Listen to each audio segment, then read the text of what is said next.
Korang perasan tak dekat smartphone market Malaysia zaman sekarang ni, semakin banyak phone budget.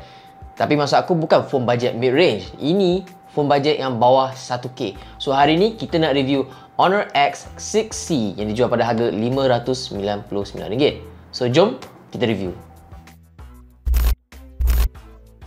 So, color yang kita orang dapat ni adalah Midnight Black dan dia juga datang dengan color lagi satu which is Ocean Cyan. Personally, aku prefer hitam ni lah.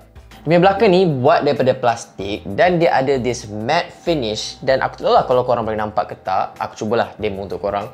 Dia ada macam this glitter effect dekat belakang ni and bagi aku agak lawa lah.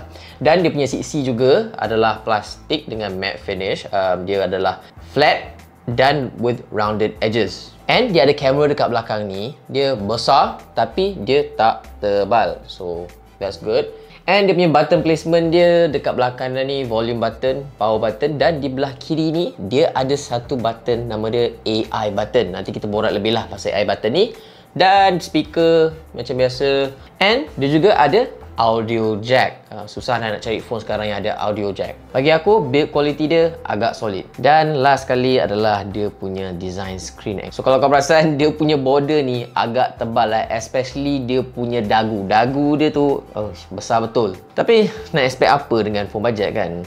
So kita pun tak boleh nak minta sangat lah sebab harga dia pun murah. So on to the specs. Honor X6C pakai MediaTek Helio G81 Ultra dengan 16GB RAM including Honor RAM Turbo. Storage 256GB dan bateri 5300 mAh dengan pengecasan 35W supercharge. Memang boleh tahan satu hari, no problem. Display dia ialah skrin 6.61 inci dengan resolusi 720p, refresh rate 120Hz dan peak brightness dia adalah 1010 nits. So, aku dah pakai dah telefon ni and it's about what you expect from a budget phone. The performance is okay. Game performance untuk game-game ringan macam Mobile Legends tak ada masalah. Tapi dia ada masalah bila korang main game berat macam Car X Street.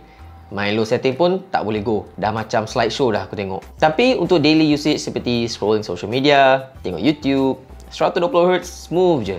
Cuma skrin dia je lah sebab skrin dia 720p sahaja. So kamera utama dia is kamera 50MP dengan aperture 1.8 dan kamera selfie dia lah kamera 5MP dengan aperture 2.2.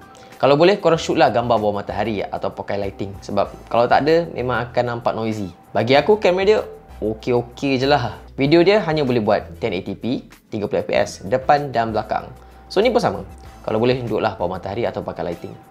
Dan video dia tak ada sebarang stabilization, so memang akan nampaklah gegar bila record. So tadi semua hardware stuff. Sekarang ni aku nak borak pasal dia punya AI Mobile Assistant. Nak access AI Mobile Assistant senang je. Korang tekan AI button yang berada di belah kiri smartphone ni dan korang tekan sekali dan tada! Dalam ni korang boleh customize korang punya apps. So if korang nak apps korang yang selalu pakai dalam ni, no problem. Konsep dia simple je kan. Tapi bagi aku, ni sebenarnya satu feature yang agak nice. So kalau aku banyak pakai Instagram, YouTube. So taruh je lah dekat dalam AI Mobile Assistant dan senang untuk diakses. So kalau ikutkan AI button ni ada je dekat phone-phone lain. Tapi feature AI Mobile Assistant ni tak silap aku lah, tak ada dekat phone lain. Bila korang tekan tu normally dia akan keluar Gemini ataupun korang tekan sekali buka kamera, tekan dua kali dia buka app yang korang nak. Tapi dia tak ada drawer di mana korang boleh letak app-app favourite korang. Bagi aku ni satu feature yang agak bagus sebenarnya. Overall macam mana? Well, sebenarnya kalau kau tengok balik sebenarnya banyak juga downside dia. Satu, dagu dia besar. Screen 720p sahaja. Tapi untuk harga RM599, no, can't really complain. Plus dia bagi kamera yang lawa. I mean depends on the lighting condition lah. Bateri besar 5003 mAh, refresh rate 120Hz dan dia ada AI Mobile Assistant. And bagi aku smartphone macam ni sesuai untuk parents bagi kepada anak-anak diorang, sama ada remaja ataupun budak-budak. Sebab yalah, phone murah tapi it's a good phone. Tapi tu semua pendapat aku. Macam mana dengan pendapat korang? Cuba komen dekat bawah dan kita jumpa di video seterusnya.